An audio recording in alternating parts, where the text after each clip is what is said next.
Okay, so in this video we'll learn about how we can modify elements of a list of list. So we'll learn about modifying elements of a list of lists. So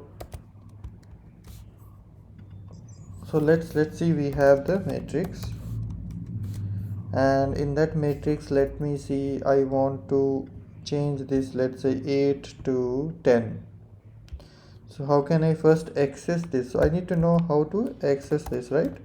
So I know that I can access the the second one is this list, and then within that list I am trying to access 0 1 2, so 1. So this is how I can access the element first, right?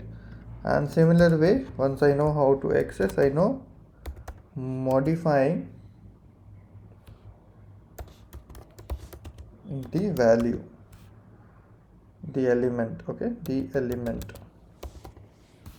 So let's say it is 8, I want to make it 10, and then I'll see the matrix. Guys, you see the magic? It's become 10. So this is how we can basically modify the elements of a list of lists. That's all for this video. See you in another video.